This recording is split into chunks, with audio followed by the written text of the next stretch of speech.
사랑하는 세나 친구들, 오늘 말씀을 함께 나눌 기래영 목사입니다. 어린아이와 같은 마음으로 예수님을 사랑하고 예수님과 늘 동행하는 여러분이 되기를 축복합니다. 키에르케고르의 세속화에 대한 예화 중에 이런 이야기가 있습니다. 지중해 연변에서 서식을 하고 있는 들오리들이 여름을 맞아 노르웨이로 이동하고 있었습니다. 마침 네덜란드 상공을 지날 때 어느 농가의 집 오리들이 평화롭게 모이를 줍고 있는 것을 발견하였습니다. 이때 한 들오리가 갈 길은 아득하고 또한 피곤해서 그만 평화롭게 보이는 집 오리떼들이 있는 곳으로 내려앉았죠. 그 집 오리들은 들오리에게 융성한 대접을 해주었습니다. 며칠 후에 들오리는 이래서는 안 되겠다고 자기 대열을 찾아가려고 했지만 그동안 기름이 붙어서 날 수가 없었습니다. 다시 겨울이 되어 상공을 날아가는 자기 대열을 바라보자 허전해지고 마음의 가책을 느끼게 되었습니다.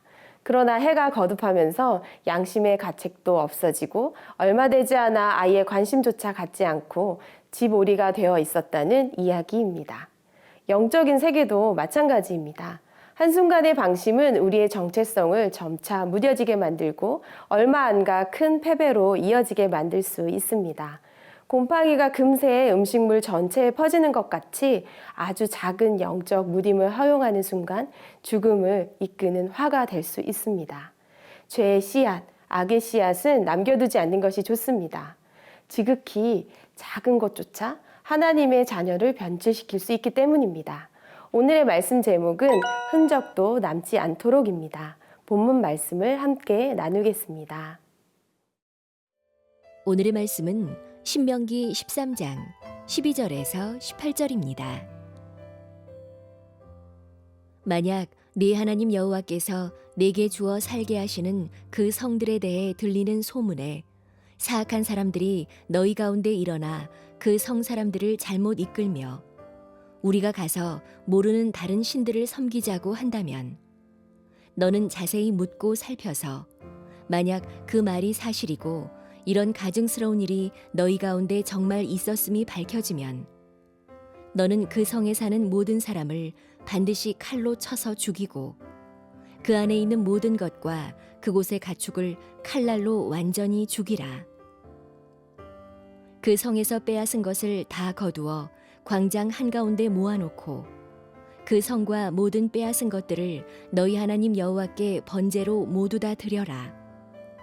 그곳은 영원히 폐허로 남아 결코 재건되는 일이 없을 것이다.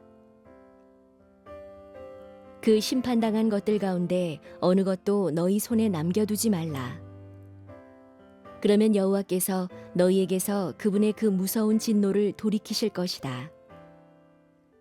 그분이 너희에게 긍휼을 베푸시고 너희를 불쌍히 여기시고 너희 조상들에게 맹세하셨던 대로 너희 수를 늘려주실 것이다.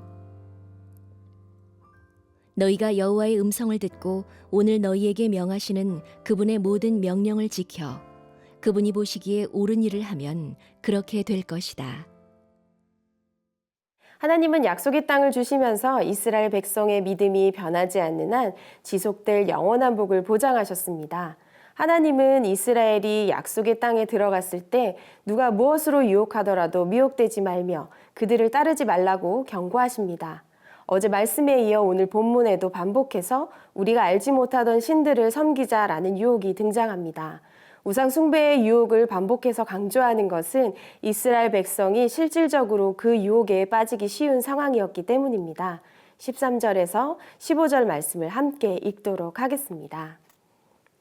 사악한 사람들이 너희 가운데 일어나 그 성 사람들을 잘못 이끌며 우리가 가서 모르는 다른 신들을 섬기자고 한다면 너는 자세히 묻고 살펴서 만약 그 말이 사실이고 이런 가증스러운 일이 너희 가운데 정말 있었음이 밝혀지면 너는 그 성에 사는 모든 사람을 반드시 칼로 쳐서 죽이고 그 안에 있는 모든 것과 그곳의 가축을 칼날로 완전히 죽이라. 모세는 사탄의 앞잡이가 된 어떤 불량배의 유혹을 받아 전체 성읍이 우상숭배의 죄에 빠졌을 경우 어떻게 해야 하는지에 대해 말씀하고 있습니다. 먼저 판단과 징벌을 내리기 전에 철저한 조사를 하도록 합니다. 무고히 사람을 모함함으로써 개인과 가정과 성읍이 파괴되는 것을 방지하기 위함입니다. 가증한 우상숭배를 한 것이 사실로 드러나면 성읍을 진멸해야 했습니다. 성읍의 모든 주민뿐 아니라 가축과 물건까지도 함께 진멸했습니다. 처벌이 너무 가혹한 것 아닌가요? 하는 친구들이 있을지도 모르겠습니다. 그러나 분명히 알아야 할 것은 사탄은 어떤 방법으로든 사람들을 유혹해 하나님을 떠나가게 하고 하나님께 예배하지 못하게 한다는 것입니다. 그것을 하나님께서 얼마나 싫어하시는지를 알아야 합니다. 인본주의적 생각으로는 하나님이 너무하신 것 아닌가라는 생각을 할 수 있습니다. 그러나 우리는 하나님의 뜻을 분별하는 자들로 모든 유혹의 요소들을 남김없이 근절해야 함을 잊지 말아야 할 것입니다. 우상숭배라는 유혹은 하나님께 가증스러운 죄악임을 알고 이것을 근절하는 것이 하나님의 공의를 실현하는 것임을 깨달아야 할 것입니다. 요즘 여러분은 어떤 유혹을 받고 있나요? 하나님보다 더 위에 두고 싶은 우상의 유혹은 철저히 떨쳐버리고 하나님께 꼭 붙어있는 세나 친구들이 되기를 축복합니다.